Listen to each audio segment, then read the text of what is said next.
بسم اللہ الرحمن الرحیم وَلَقَدْ أَرْسَلْنَا إِلَىٰ أُمَمٍ تخویف دنیاوی، البتہ تحقیق بھیجا ہم نے طرف جماعتوں کے، من قبلے کا تجھ سے پہلے، میرے پیغمبر تجھ سے پہلے، فَأَخَذْنَاهُمْ بِالْبَأْسَاءِ ثمرہ تکذیب، بس ہم نے پکڑا ان کو بالباسائے تنگ دستیوں میں، بَالضَّرَّاء اور بیماریوں میں، باسا کا معنی بھی سختی، ذرا کا معنی بھی سختی، لیکن فرق ہے، باس اس سختی کو کہتے ہیں جس کا تعلق مال کے ساتھ ہو، ذرا اس سختی کو کہتے ہیں جس کا تعلق جان کے ساتھ ہو۔ اللہ فرماتے ہیں ہم نے رسول بھی بھیجے اور لوگوں نے نہ مانا تو میں نے انہیں عذاب میں پکڑنا شروع کیا، مالوں کی تنگی کات پڑ گئے، بیماریاں مسلط کی، ذرا باسا لعلہم یتضرعون شاید کہ تاکہ وہ یتضرعون گڑ گڑاتے ہوں۔ آیت قانون بتا رہی ہے مومن کی شان یہ ہے، اللہ کی رحمت کا نشان یہ ہے، آدمی پر مصیبت آئے فوراً اللہ کی توحید کے تقاضے کے مطابق اللہ رب العزت کا دامن نہ چھوڑے، توحید کا دامن نہ چھوڑے، اللہ کی طرف رجوع کرے، گناہوں سے توبہ کرے۔ اللہ نے شکوہ کیا ان کو میں نے اس لیے مصیبتیں دی تاکہ توبہ کرتے ہوں، لیکن بجائے توبہ کے الٹا بگڑ گئے۔ تو معلوم ہوتا ہے کہ جب صحیح انسان وہ ہے جو عبرت حاصل کرے بیماری سے، تنگ دستی سے، اور اسی طرح اگر شاگرد غلط مل گئے تو معلوم ہوتا ہے کوئی گناہ ہوا ہے، اور اگر کوئی اوپر غلط مسلط ہو گیا حکمران تو معلوم ہوتا ہے کوئی گناہ ہوا ہے۔ تو یہ اخذناہم بالباساء والضراء لعلہم یتضرعون تاکہ وہ گڑ گڑاتے ہوں۔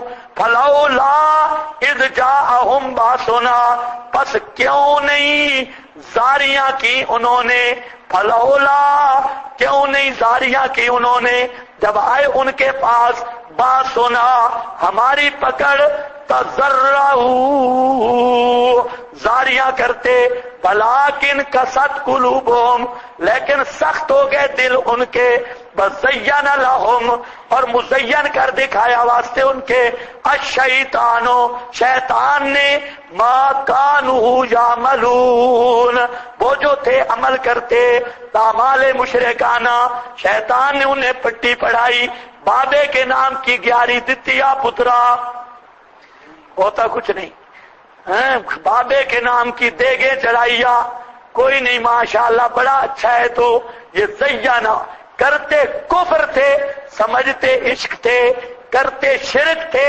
سمجھتے محبت تھے، اور کرتے بدعتیں تھے سمجھتے اللہ کا قرب تھے۔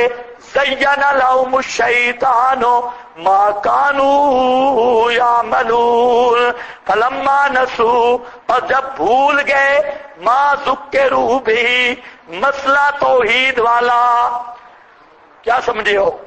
فلما نسوا اور جب بھول گئے، ما ذکروا وہ مسئلہ جس کے ساتھ نصیحت کیے گئے تھے، میری توحید کا مسئلہ بھول گئے، فتحنا علیہم کھول دیا ہم نے اوپر ان کے، ابواب کل شیء ہر چیز کے دروازے، یہ استغراق عرفی ہے، یعنی جتنی ضرورت کی چیزیں تھیں ہم نے فراوانی دے دی اور مال کھلا دے دیا، حتیٰ اذا فرحوا حتیٰ کہ جب آ کر گئے، بما اوتوا وہ جو دیے گئے تھے نعمتیں، اخذناہم بغتۃ پکڑ لیا ہم نے ان کو اچانک، فَإِذَا هُمْ مُبْلِسُونَ بس اچانک تھے وہ حیرت زدہ رہنے والے، فَقُطِعَ دَابِرُ الْقَوْمِ الَّذِينَ ظَلَمُوا بس کاٹ کے رکھ دی جڑ،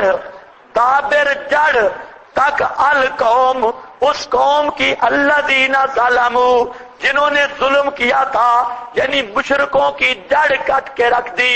جڑ کاٹنے کا مطلب ان کی نسلیں ختم کر دیں۔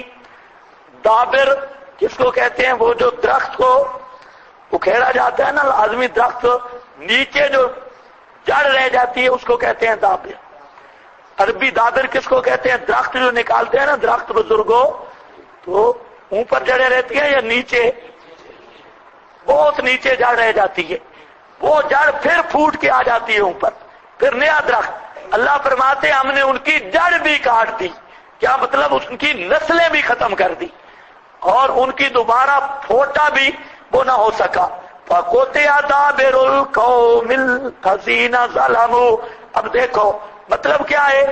خلاصہ یہ ہے ہم نے مسئلہ بھیجا، لوگوں نے نہیں مانا، ہم نے مصائب بھیجے، لوگوں نے عبرت حاصل نہیں کی، جب مسئلہ بالکل چھوڑ دیا ہم نے استدراجن روزی کھلی کر دی، جب خوب پلے کٹے ہٹے کٹے بنے اخذناہم، ہم نے ان کو پکڑ لیا اور پکڑا۔ یہی اللہ پاک کا قانون ہے، اللہ ڈھیل دیتا ہے، تو مشو بر حلم خدا۔ ہاں کس طرح آتا ہے؟ مولانا رومی کہتے ہیں دیر گیرد سخت گیرد مرترا، اللہ دے حوصلہ تے ٹھگی نہیں، اللہ تعالیٰ کے حوصلوں پر دھوکہ نہ کھا۔ دیر گیرد سخت گیرد مرترا، وہ دیر دیتا ہے، ڈھیل دیتا ہے، لیکن جب پکڑتا ہے تو پھر چیخنے کی مہلت بھی نہیں دیتا۔ اخذناہم، پکڑا ہم نے ان کو، اخذناہم بغتتاً، اچانک، فاذا ہم مبلسون، اچانک وہ مبلسون، جیسے پہلے کہ ابھی سیلاب آیا ہے ان کے بے حیائی کے دن میں، یہ پیچھے سیلاب نہیں آیا تھا بڑا سیلاب، جو عید پر وہ گدیاں گدے کتھے ناچ رہے تھے، تو اب اس سیلاب کی آدمی ویڈیو دیکھے نا، اس سیلاب کی ویڈیو ملتی ہے، تو جو سیارے کے ذریعے انہوں نے تصویریں لی ہیں سیلاب کی، پاکستان کا سیلاب نہیں، وہ جو بڑا سیلاب آیا عیسائیوں کا ملک، سونامی، اور اس طرح اس کے بعد بھی ایک آیا سونامی سیلاب کی۔ اب آپ دیکھیں نا، اس سے اندازہ ہوتا ہے کہ اللہ کی مار کیسے ہوتی ہے، صحیح پہلے عذابوں کا نمونہ ہے، اور وہ آدمی کو پتہ چلتا ہے کہ اللہ تعالیٰ کا غضب نازل ہوتا ہے۔ اور دیکھو بالا کوٹ کا زلزلہ، بالا کوٹ میں جو زلزلہ آیا وہ بھی عذاب کی ایک شکل تھی، اسی طرح پاکستان میں جو عذاب ہے، اس سے پتہ چلتا ہے یہ تو نمونہ ہے، آدمی سمجھتا نہیں کہ اللہ پکڑتا کس طرح ہے۔ اگر وہ آپ صرف ویڈیو دیکھنا اور اصل دیکھنا تو اور ہے، ویڈیو بھی دیکھ لیں تو پتہ چلتا ہے کہ خدا کی پکڑ آتی کیسے ہے۔ اور وہاں پر وہ بیچارے لوگ بھاگ رہے ہیں اور پانی اتنی سپیڈ سے ان کو اتار رہا ہے، مکان گئے، گاڑیاں گئی، شہروں کے شہر گئے، منٹوں سیکنڈوں میں گئے، تو یہ اللہ کے عذاب کی شکلیں ہوتی ہیں۔ ہاں بھائی، فَإِذَا هُمْ مُبْلِسُونَ، سمجھ ہی نہیں آتی اب جائیں کدھر۔ جب اللہ کا عذاب مبلسون کا یہی مطلب ہے، حیرت زدہ رہنے والے، سمجھ ہی نہیں سکتے اب بھاگے کدھر، بھاگ ہی نہیں سکتے۔ فَقُطِعَ، اس لیے اللہ کے قہر سے ہر وقت ڈرنا چاہیے۔ نبی پاک کی تعلیم یہی ہے، جب طوفان آتا تو حدیث میں آتا ہے بارش اور طوفان میں نبی پاک صلی اللہ علیہ وسلم فوراً وضو کرتے اور مسجد میں چلے جاتے، اور وہاں پر رو رو کے دعائیں مانگتے، کہتے یا اللہ کسی قوم کو تو نے طوفان سے تباہ کیا، کسی کو پانی سے تباہ کیا، میری امت کو بچانا، مجھے بچانا، اور ہم پہ یہ وہ عذاب نہ ہو۔ تو نبی پاک علیہ السلام کا چہرہ مبارک پر رنگ اڑ جاتا طوفان دیکھ کر، بارش دیکھ کر۔ تو آپ کے جو طریقہ ہے نجات اسی میں ہے۔ مولویوں کو بھی آج کوئی ٹائم نہیں کہ بادل دیکھ کر کوئی مسجد میں آ گیا ہو، سوال ہی پیدا نہیں ہوتا، یا ہاں مسجد میں تب آئیں گے جب روٹی لگے گی۔ فَقُطِعَ، تمہاری بات نہیں ہے، ناراض نہیں ہونا۔ فَقُطِعَ دَابِرُ الْقَوْمِ الَّذِينَ، دابر سمجھ گئے یا نہیں سمجھ گئے؟ اللہ فرمائے جڑیں ٹاپر دتیاں نو۔ فَقُطِعَ سریکی مانا، اصل مانا بندے سریکی ہے۔ اللہ فرمایا انہاں منا نہیں، اساں انہاں دیاں جڑیں ٹاپر سٹیاں، جڑاں بھی ٹاپر کے رکھ دتیاں۔ الذین ظلموا والحمدللہ رب العالمین، الحمدللہ، مشرک مارے گئے، الحمدللہ، مشرک مارے گئے الحمدللہ. سارے مفسرین نے یہاں لکھا کہ یہاں جملہ کیوں آیا الحمدللہ رب العالمین. سارے بزرگ لکھ رہے ہیں، مدارک والا بھی، قرطبی والا بھی، روح المعانی والا بھی، المحرر الوجیز والا بھی، سراج منیر والا بھی، سارے لکھتے ہیں تعلیم للعباد. اللہ نے جہاں الحمدللہ کہا بندوں کو سمجھانے کے لیے کہ جب مشرک مر جائے تم بھی کہا کرو الحمدللہ. یہ مشرک کی تعزیت ہے، سمجھے کہ نہیں سمجھے؟ مشرک کی کیا ہے؟ مشرک مرے تو کرنی ہے تعزیت، اور کرنی کیسے؟ الحمدللہ شکر اس مردود تو جان چھوٹ گئی الحمدللہ. آپ سمجھے کوئی نہیں؟ میں نے کیا کہا؟ یہ تعزیت المشرکین ہے، مشرکوں کے لیے تعزیت ہے. آپ نے رد البدعات میں پڑھا ہے کہ نہیں پڑھا کہ جب بدعتی آدمی مرتا ہے